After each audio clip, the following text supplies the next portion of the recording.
Ya estamos de regreso para contarles que este jueves se va a realizar el control de detención y también de formalización de Daniel Andrade y también del ex seremi de la vivienda Carlos Contreras en el llamado caso Convenios, algo que por supuesto estamos monitoreando en el norte de Chile.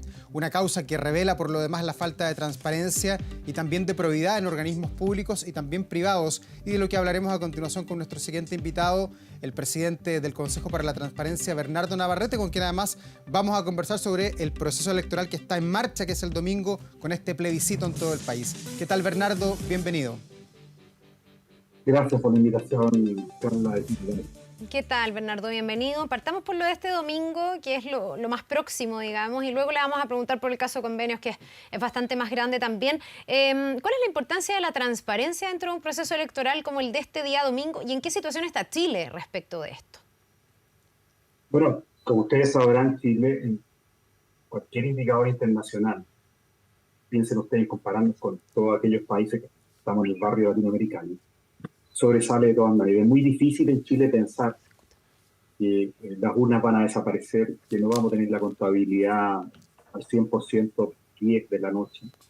Y con mayor razón un sistema que es plebiscitario, que es dicotómico, así que a las 7 de la tarde probablemente en Chile ya tengamos una tendencia marcada y clara. En consecuencia, yo creo que lo que nos debería preocupar no es tanto el acto, el procedimiento, el conteo de votos, ni siquiera lo que puede ocurrir en cada una de las mesas, lo cual sería casi excepcional, algún error o algo. En consecuencia, lo que quería decir es que visto en el barrio estamos muy bien. ¿Qué otras cosas deberían preocuparnos? Yo creo que más centradas en la campaña previa al acto electoral. Porque en realidad, dicho sea de paso, muy poco nos ponemos a mirar el conteo, los reconteos, etcétera, que se producen después del proceso electoral. Que nosotros lo entendemos ya muy formalizado, un poco cuestionado en base al trabajo que hace Ferben para cada comicio. Ya, pero en cuanto a la transparencia de la campaña, Bernardo, hemos visto que para esta elección, particularmente para este plebiscito en realidad el domingo, hay acusaciones de lado y lado de que hay pura fake news, de que la transparencia puede ser transparencia, pero que finalmente está plagada de mentiras de lado y lado. ¿Eso se puede cautelar de alguna manera? Porque claro, eso no lo regula el CERVEL, ustedes también pueden tener un sistema para monitorear, pero tampoco pueden eventualmente sancionar el proceso. ¿Existen en otros países alguien que se preocupe de esa arista de campañas difusas con fake news? Bueno, en términos comparados, primero pongamos algo que es relevante. El gobierno de Gabriel Boric creó una comisión justamente para este tema, que además ya evacuó sus conclusiones y que estuve revisando la prensa y yo creo que el nivel de cobertura que tuvo fue mínimo. Ahí hay una serie de propuestas y hay un análisis comparado de dónde se mueve Chile. Chile no tiene una institucionalidad que regule la producción de noticias que puedan ser consideradas falsas, independiente del medio por el cual se emite. En términos internacionales existen dos niveles. Uno en el cual es fácil llegar a los tribunales, pero también tengo institucionalidad independiente dentro de los estados, que se preocupa básicamente de la protección de datos y tribunales de ética a nivel institucional centrado en los propios medios y vigilancia respecto de las redes. Es decir, Estados Unidos y Europa han avanzado crecientemente a algo que pareciera que todos entendemos como obvio, pero por obvio lo hemos olvidado. Y es que la mayoría, y particularmente los jóvenes, se informan a través de redes sociales. Entonces estamos un poco en una tormenta perfecta. Nos preocupa un tema, creamos una comisión de la que tenemos poca cobertura, sabemos poco cuáles son sus propuestas. Y finalmente nos estamos dando cuenta que la producción y emisión de noticias falsas para el caso chileno es cero costo para quien las emite. Entonces, falta de institucionalidad. Por cierto, yo diría que en este caso el desafío nuestro es que tenemos un área no regulada. Ya, ahí hay un buen desafío para Chile de lo que podría avanzarse en esta materia, digamos.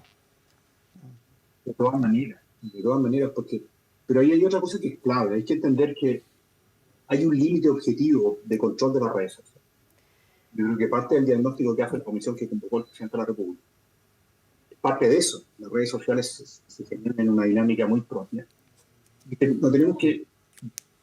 Hay algo que yo creo que es importante que lo consideremos, que es cómo yo llego como joven, que pasó todo un proceso educativo, a creer una noticia que, si yo la contrasto con evidencia, es del todo falsa. Entonces ahí enfrentamos un tema que en economía, un gobierno conductual, tiene que ver mucho con el sesgo de confirmación. Lo que ahí enfrentamos normalmente, cuando yo hago caso de una noticia que a toda evidencia es falsa, es porque normalmente lo que yo hago es leer mencionar a mis amigos, estar en un medio que refuerza mis convicciones y mis opiniones. No en una cultura del debate. Si tuviéramos debate, yo iría a conocer qué es lo que piensa aquel que yo entiendo que es un adversario político o con el cual no comparto la misma opinión respecto al proceso electoral. Entonces, por un lado, hay un tema que también tenemos que mirar respecto de que jóvenes, adultos, tienen conductas esperables, del todo irracionales, en términos de que no puedo creer algo que a sola vista, y la evidencia me dice otra cosa, aunque sea repetitivo. Pero eso ya ha sido fuertemente estudiado. Los sesgos de confirmación, lamentablemente, es una conducta esperada. Bernardo, sí, vamos al otro tema. Usted recién destacaba allí que el gobierno del presidente Boric ha sido cauteloso y ha sido proactivo en el tema de las fake news en las campañas. Quería preguntarle también por el gobierno del presidente Boric, pero lo que tiene que ver con la transparencia, con la forma en que este gobierno nuevo asumió el desafío del Estado, de gobernar el país, con los antecedentes además que hace algún tiempo puso el Contralor sobre la mesa de que en el gobierno las autoridades no habían hecho los cursos que la Contraloría ofrecía para a saber cómo administrar el Estado. Desde ese punto, ¿cómo se ha afrontado el gobierno, la conducción del Estado? No sé cuál es la mirada que tienen ustedes. Bueno, la transparencia, el acceso a la información, que es el área que por mandato legal cubre el Consejo de la Transparencia. Si uno lo mira en general, y volvamos a la misma idea que ustedes plantearon, si yo miro el barrio, en los países latinoamericanos, en general en Chile, acceder a la información es menos costosa que en otros países. Está disponible. Ahora, ¿cómo el gobierno ha manejado? Yo diría que, si usara una diferencia de grado, yo diría que a nivel medio abajo. Voy a dar dos razones que son importantes. Por ejemplo, cuando yo avanzo en aumentar los estándares de transparencia en una situación de crisis, como son los casos profusamente cubiertos, llamados fundaciones, etcétera, lo que tenemos es que, por una parte, aumento de controles, pero también hay que hacerse cargo de que cuando yo aumento los controles, estoy ridiculizando el sistema de toma de decisión del aparato público, en los 3 niveles de gobierno. El propio presidente, a través de sus ministros, su secretaría, servicios, el gobierno regional y el gobierno local. Hay que hacerse cargo también de que no por más burocracia, no que por más normas, no por más leyes, voy a evitar esto. Hay que hacerse cargo, y creo que el déficit es sustantivo, de que, en definitiva, quienes son cargos de confianza, pero lo mencionaba, a lo menos deberían pasar por este curso que ofrece la Contraloría. Primero, para que hagan un paneo. No todas las personas que acceden a cargos públicos tienen un conocimiento de la burocracia, de la ley y del estatuto administrativo.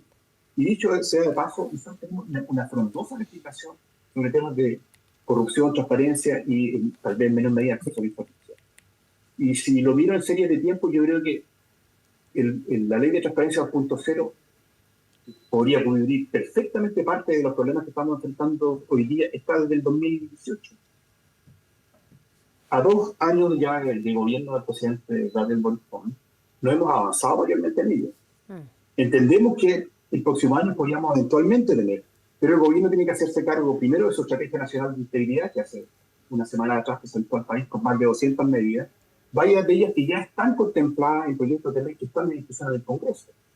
Pero a su vez, la ley de transparencia 2.0, el gobierno creo que está retrocediendo fuertemente en dos causales que son importantes. Una, que afecta directamente al Consejo para la Transparencia, y es que, respecto a nuestros instructivos, que son obligatorios para las instituciones que están bajo nuestra supervigilancia, deben cumplir a todo evento.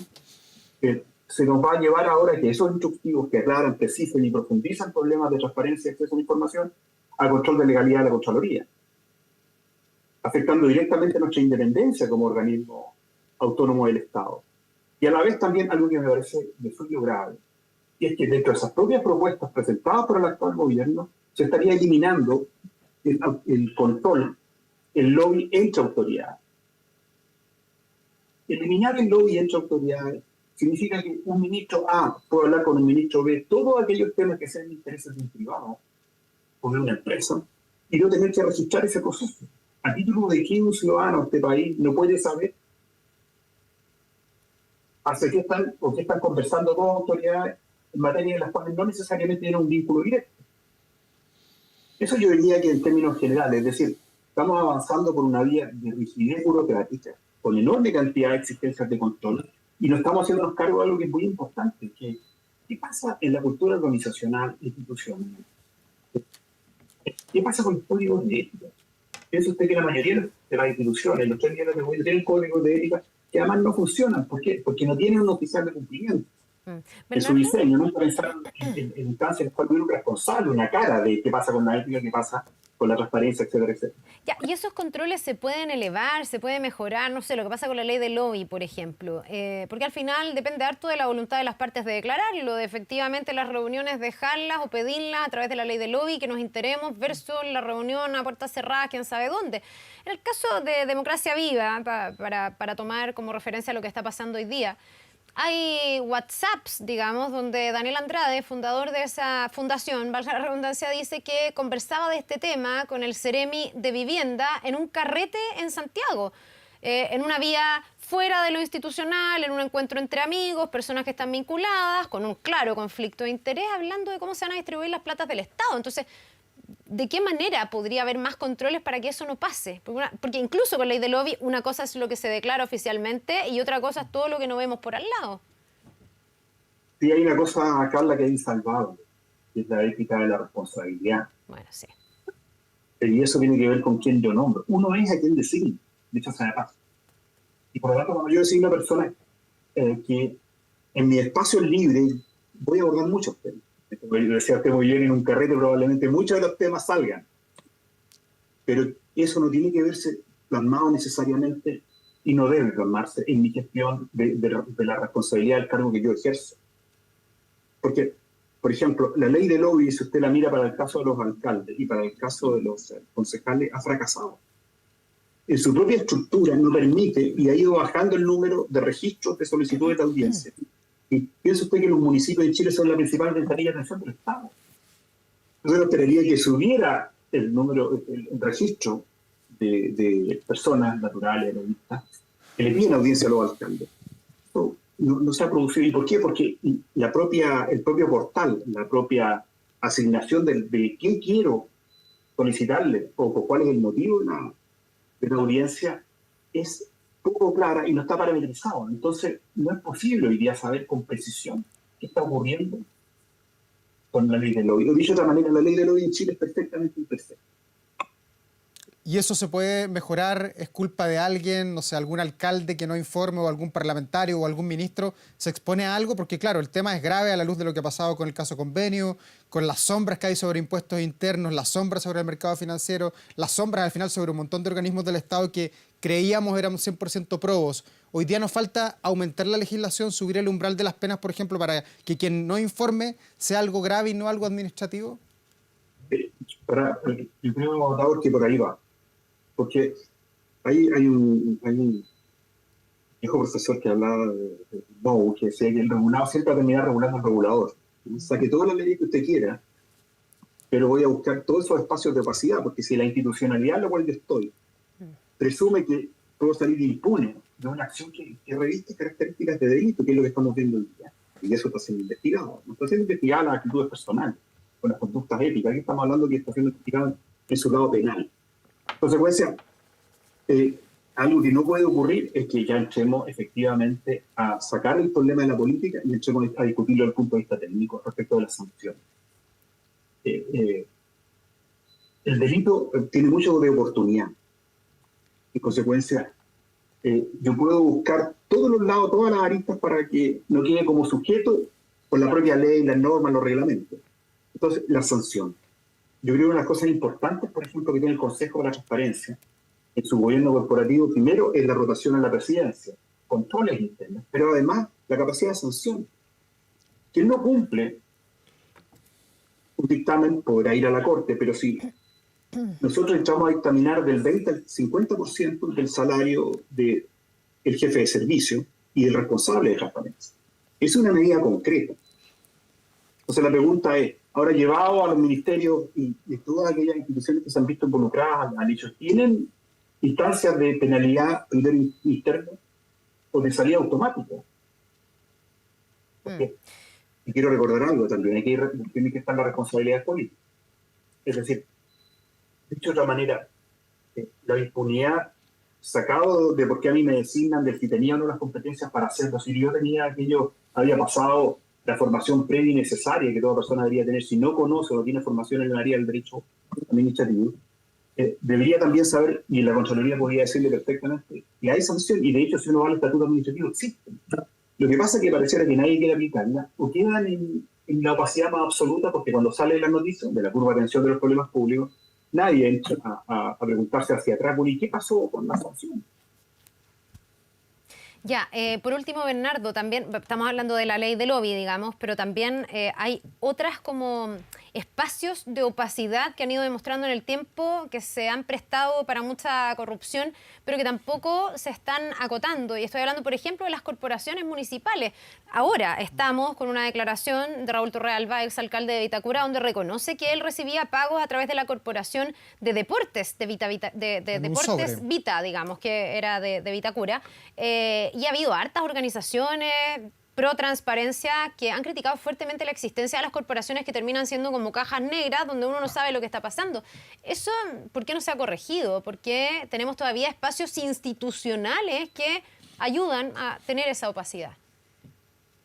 A ver, el caso de las corporaciones, Carla, yo creo que es un ejemplo de libro, si a mí me tocaba ponerlo afuera del país.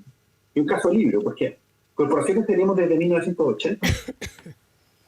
Las corporaciones fueron creadas básicamente para traspasar fondos del municipio a una corporación de la cual quien a todo evento funge como presidente es el alcalde. Y por lo tanto, por un lado, tengo todos los controles dentro del municipio y en otra instancia no lo tengo ninguno. Nosotros recién el año pasado pudimos tener capacidad de fiscalización de las corporaciones.